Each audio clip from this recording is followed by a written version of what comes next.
बच्चों को संस्कार देना आपको आना चाहिए। लिखा है भागवत में कि जब तक तुम्हारा बेटा 5 साल का हो उसे बहुत प्यार करो, दुनिया की हर माँ करती है। लालयेत पंच वर्षाणि,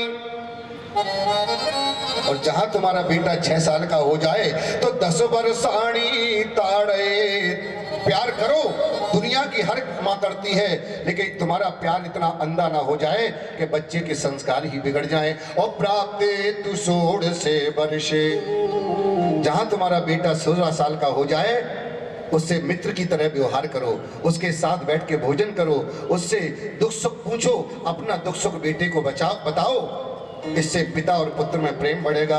प्राप्ते तु 16 वर्षे पुत्र मित्र बदाचरे, पुत्र मित्र बदाचरे। गौकर्ण तो पंडित बने, धुंधकारी अर्धरात्रि को मदिरा पान करके 12-12 बजे रात को आता है। माता पिता को नींद नहीं आती, हमारा इकलौता बेटा रात को 12 बजे तक नहीं आया, दरवाजे पर इंतजार करते हैं और नशे में मदांध होकर के आता है। माँ कहती, बेटा ये क्या करके आए? चुप। माँ को धक्का देता है, पिता को एक धक्का मारता है और बेहोशी की नींद में पड़ के सो जाता है। हे मेरे भाई, जिस घर में इकलौता बेटा हो, ध्यान रखो भगवान तुम्हारे इकलौते बेटे को लंबी उम्र दे, पर संस्कारों का ध्यान रखना। आत्मदेव ब्राह्मण बच्चे को संस्कार ना दे पाए और महाराज दुष्ट बन गया। गांव से इसकी शिकायतें आने लगी, चोरी की, किसी को धक्का दे दिया, किसी का सिर फोड़ दिया। ब्राह्मण देवता महाराज इतने उदास हो गए बेटे की शिकायत से, बेटे के दुर्गुणों से, कि ब्राह्मण देवता मरने के लिए जंगल निकल पड़े। सुनो जी, पहले मरने क्यों जा रहे थे? बोले बेटा नहीं था। और अब मरने क्यों चले? बोले हे भगवान, ऐसा बेटा क्यों दे दिया?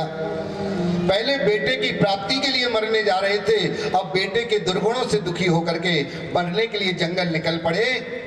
तो रास्ते में गौकर्ण मिल गए। गौकर्ण जी बोले, पिताजी राम राम। कहाँ जा रहे पिताजी आप?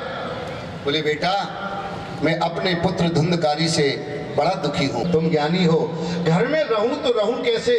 बेटे ने घर को नर्क बना दिया, और जंगल जाऊं तो जाऊं कैसे? बेटे की याद हमें जंगल नहीं जाने देती। हमें रास्ता दिखाओ गौपुत्र, हमें बेटे का प्यार जंगल जाने नहीं देता, और घर में रहूं तो रहूं कैसे? घर को नर्क बना दिया पुत्र ने।